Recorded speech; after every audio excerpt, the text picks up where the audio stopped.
The red light above the main camera flickers on, and the studio applause rolls in on cue, bright and practiced, but underneath it there's a strange stiffness, like everyone can feel something coming. Robert De Niro sits at the guest table, jacket unbuttoned, hands clasped so tightly his knuckles look pale under the studio lights. Joy Behar leans back in her chair at first, relaxed in posture but alert in the eyes, the way someone looks when they're listening for the exact moment a conversation might tip. The applause fades. Whoopi shifts slightly, glancing from Joy to De Niro, sensing the tension but letting Joy take the lead. Joy clears her throat and smiles for the cameras, that familiar smile viewers have seen 1,000 times, the one that says humor is coming but challenge might follow. So let me get this straight, Joy says, tilting her head, her voice light but precise. You're saying artists should never stay quiet. Ever. No matter what it costs them. De Niro doesn't hesitate. He leans forward, elbows hovering just above the table, his voice low but edged with intensity. That's exactly what I'm saying.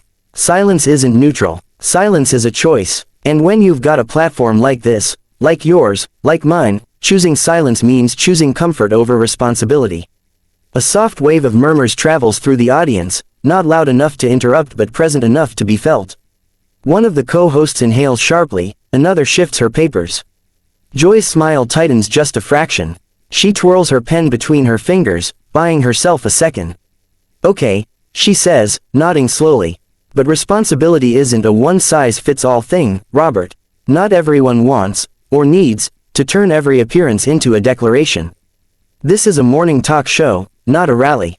De Niro's eyes narrow. He shakes his head once, sharply.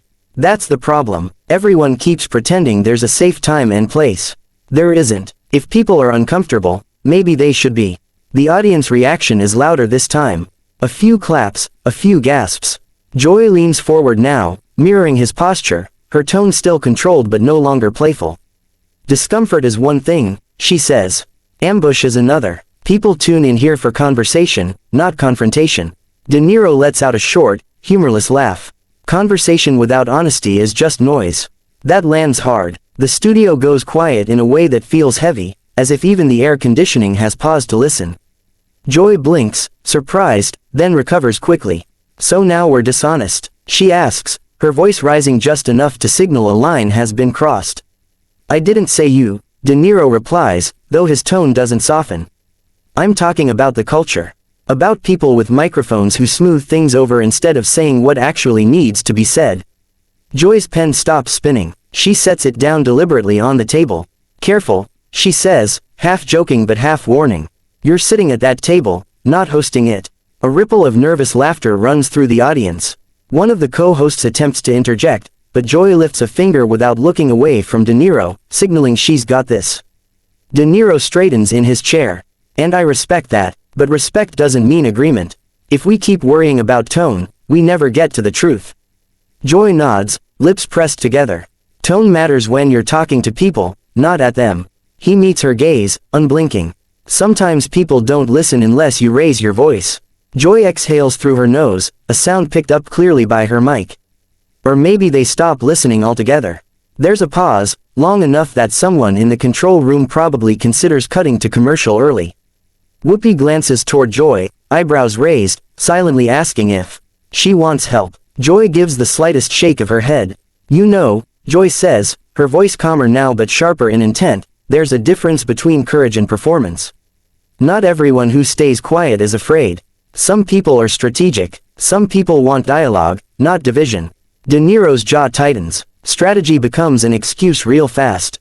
And outrage becomes a brand. Joy fires back. The audience audibly reacts to that. An "oh" ripples across the rows. De Niro's eyes flash, and for the first time, irritation clearly breaks through his composure. So now I'm branding myself.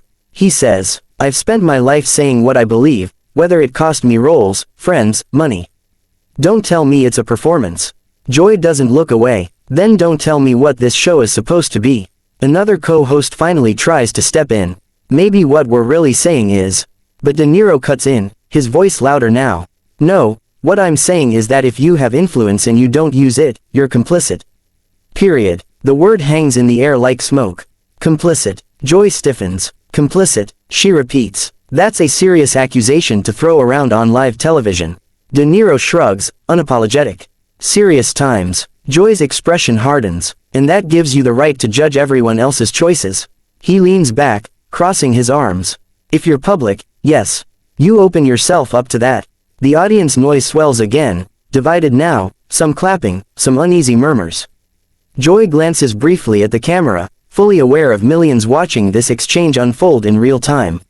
You know what, Robert, she says slowly, choosing each word, you don't get to come onto this show and imply that people here lack integrity because they don't express it the way you do. De Niro opens his mouth, then closes it, then opens it again.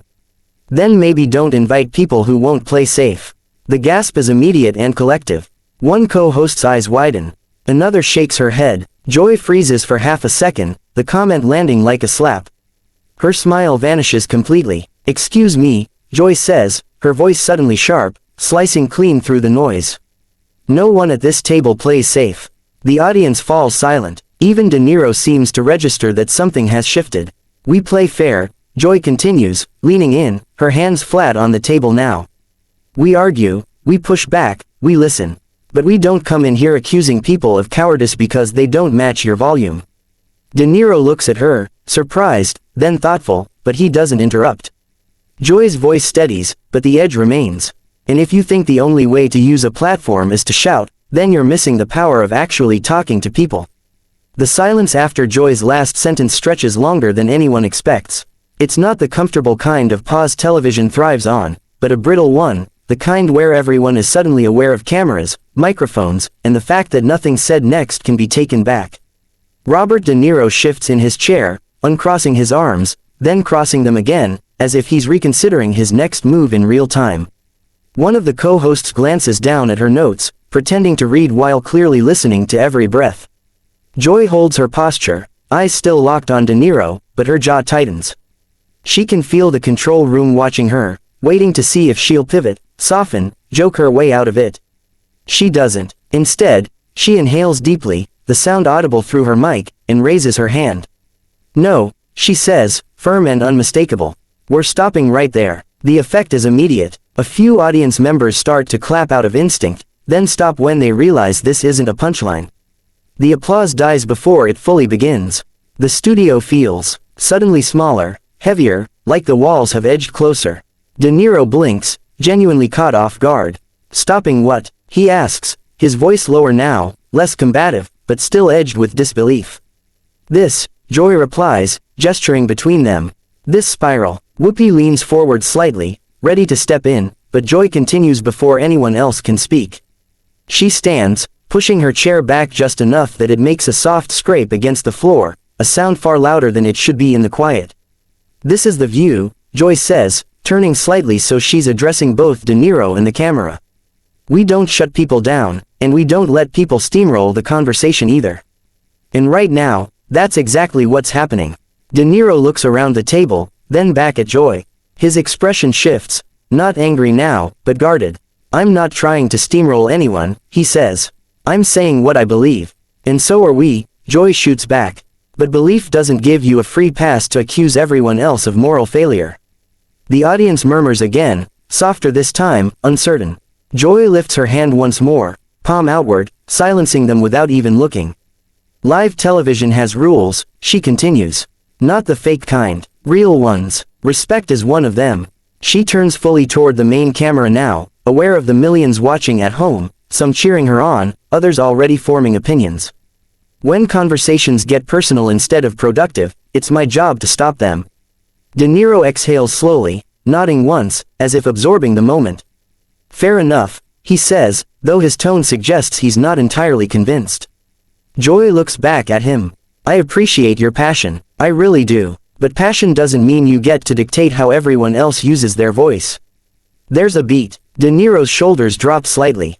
That wasn't my intention. Intent and impact aren't the same thing, Joy replies, softer now but no less direct. Whoopi finally speaks, her voice calm and grounding. All right, let's take a breath. Joy nods, but she doesn't sit yet. We are, she says. And we're also going to reset. She glances off camera, toward the producer's desk, then back to the lens. We'll take a quick break. The theme music swells almost instantly, slightly rushed, as if the control room has been waiting for that exact sentence. Applause breaks out, real this time, louder, more decisive. Some audience members stand, others clap with visible relief, grateful for the release of tension. As the cameras pull back, Joy finally sits, her movements controlled but tired. She rolls her shoulders once, subtly, like someone shaking off a weight. De Niro leans toward her slightly, his mic still live for a second longer than he realizes.